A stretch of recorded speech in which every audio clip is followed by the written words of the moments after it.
Capítulo 54, segunda parte del libro de Cervantes del año 1615 sobre el morisco Ricote, que trata de cosas tocantes a esta historia y no a otra alguna.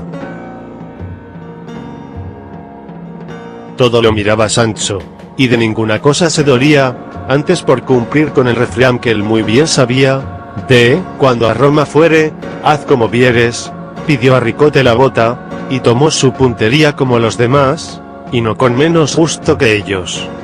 4 veces dieron lugar las botas para ser empinadas, pero la quinta no fue posible, porque ya estaban más enjutas y secas que un esparto, cosa que puso mustia la alegría que hasta allí habían mostrado.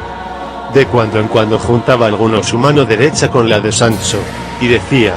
españolitud esquituto uno, bon compaño. Y Sancho respondía, bon compaño, juradi, y disparaba con una risa que duraba 1 hora, sin acordarse entonces de nada de lo que le había sucedido en su gobierno, porque sobre el rato y tiempo cuando se come y bebe, poca jurisdicción suelen tener los cuidados. Finalmente, el acabársele el vino fue principio de un sueño que dio a todos, quedándose dormidos sobre las mismas mesas y manteles. Solo Ricote y Sancho quedaron alerta, porque habían comido más y bebido menos, y, apartando Ricote a Sancho, se sentaron al pie de una haya, dejando a los peregrinos sepultados en dulce sueño, y Ricote, sin tropezar nada en su lengua morisca, en la pura castellana le dijo las siguientes razones: bien sabes, oh Sancho Panza, vecino y amigo mío, como el pregón y bando que su majestad mandó publicar contra los de mi nación, puso terror y espanto en todos nosotros, a lo menos, en mí le puso de suerte que me parece que antes del tiempo que se nos concedía para que hiciésemos ausencia de España, ya tenía el rigor de la pena ejecutado en mi persona y en la de mis hijos. Ordené, pues, a mi parecer, como prudente, bien así como el que sabe que para tal tiempo le han de quitar la casa donde vive, y se provee de otra donde mudarse, ordené, digo, de salir yo solo sin mi familia de mi pueblo, e ir a buscar donde llevarla con comodidad, y sin la prisa con que los demás salieron. Porque bien vivieron todos nuestros ancianos que aquellos pregones no eran solo amenazas, como algunos decían, sino verdaderas leyes que se habían de poner en ejecución a su determinado tiempo.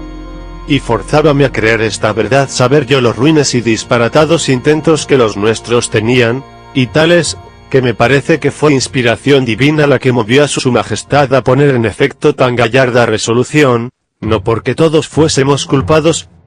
que algunos había cristianos firmes y verdaderos,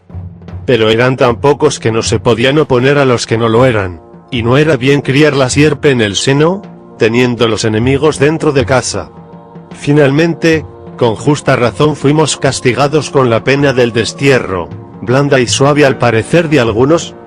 pero al nuestro la más terrible que se nos podía dar. Doquiera que estamos lloramos por España, que, en fin, nacimos en ella y es nuestra patria natural.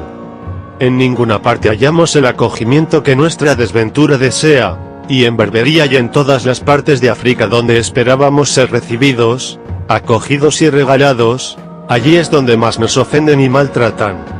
No hemos conocido el bien hasta que le hemos perdido, y es el deseo tan grande que casi todos tenemos de volver a España, que los más de aquellos, y son muchos, que saben la lengua como yo, se vuelven a ella, y dejan allá sus mujeres y sus hijos desamparados, tanto es el amor que la tienen. Y ahora conozco y experimento lo que suele decirse, que es dulce, el amor de la patria. Salí, como digo, de nuestro pueblo, entré en Francia, y aunque allí nos hacían buen acogimiento, quise verlo todo, pasé a Italia, y llegué a Alemania, y allí me pareció que se podía vivir con más libertad, porque sus habitadores no miran en muchas delicadezas, cada uno vive como quiere, porque en la mayor parte de ellas se vive con libertad de conciencia. Dejé tomada casa en un pueblo junto a Augusta, Augsburgo.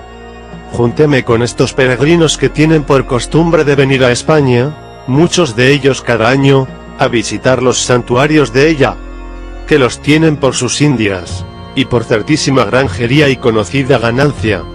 Andanla casi toda, y no hay pueblo ninguno de donde no salgan comidos y bebidos, como suele decirse, y con un real, por lo menos, en dineros, y al cabo de su viaje salen con más de 100 escudos de sobra, que trocados en oro, o ya en el hueco de los bordones, o entre los remiendos de las esclavinas, o con la industria que ellos pueden los sacan del reino, y los pasan a sus tierras, a pesar de las guardias de los puestos y puertos donde se registran. Ahora es mi intención, Sancho, sacar el tesoro que dejé enterrado, que por estar fuera del pueblo lo podré hacer sin peligro, y escribir o pasar desde Valencia a mi hija y a mi mujer, que sé que está en Argel, y dar traza como traerlas a algún puerto de Francia, y desde allí llevarlas a Alemania, donde esperaremos lo que Dios quisiera hacer de nosotros.